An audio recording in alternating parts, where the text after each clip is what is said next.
I love the color of this one, and I love the style too. This one's shinier. See, if you go behind the ear, then it always looks good behind the ears. Looks a little bit better on me. Like, once I don't have these at all. Do you want to keep this one longer since that one's a bit shorter? What do you think? I just don't think it looks good long. Okay. So yesterday, it was pretty gross seeing my hair falling out everywhere, and I couldn't sleep last night. So around 3 a.m., I got up, I took the kitchen scissors, I sat right here, and I cut it all off just by feel, so I wouldn't have to see it. I figured it would be easier if I wasn't looking in the mirror, so I cut by feel. Then when I looked in the mirror, it didn't look all that bad. So I didn't cry as I thought I would. Oh.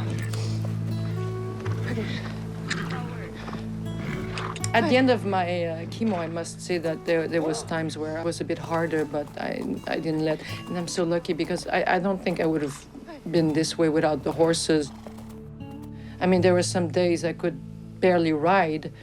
I could just barely stay on, but that was something that I'm very blessed that I have this in my life. Écoute, ça m'a touché beaucoup parce que It really got to me. Nobody deserves that. je suis resté vraiment surprise. I was really surprised. Yesterday, we went out to eat downtown, and she said, "Diane, it's hard for me to go up the stairs at my place." I said, "What? And you're going riding?" She said, "Yeah, that doesn't hurt." Okay, good boy.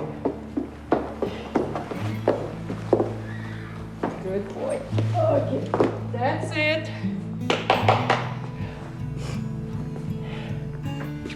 You worked very hard, Sigrid. You made me work. You know, when you have cancer, a lot of friends disappear. But Jen and Karen were always there calling, "Oh, you okay? You need this, you need that. How did it go today?" We're gonna brush you later. Sometimes I'm thinking, oh, I escape too much. This is like, I should be more, you know, that's what you do. You try to reconnect.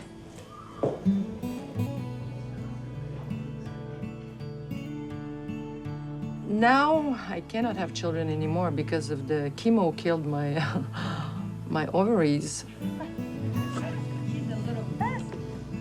I'm looking forward to, you know, having hair, just hair.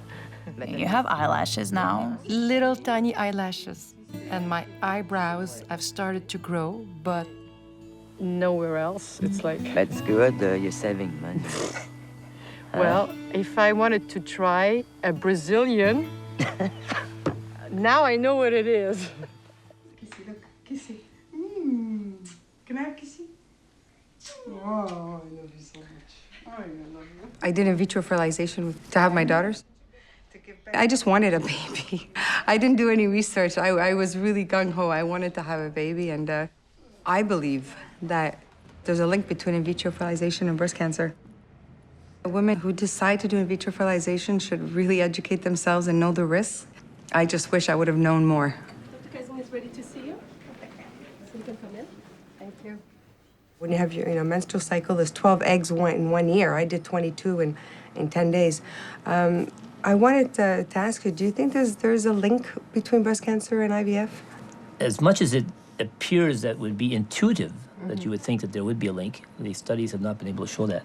While we don't have scientific proof, undeniable proof that would impede somebody getting IVF because they're worried about getting breast cancer, obviously any hormonal manipulation is not recommended unless there's a reason to do so.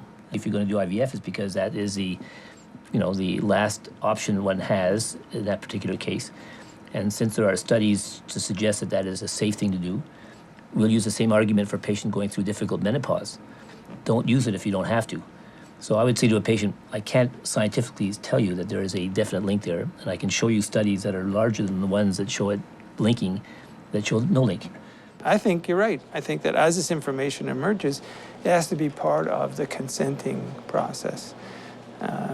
Because everything we do has consequences. And these are long-term consequences, late consequences, not immediately after, but even years after. If I would have known a lot more about in vitro, I wouldn't have done it. I would have had somebody else carry my child for me.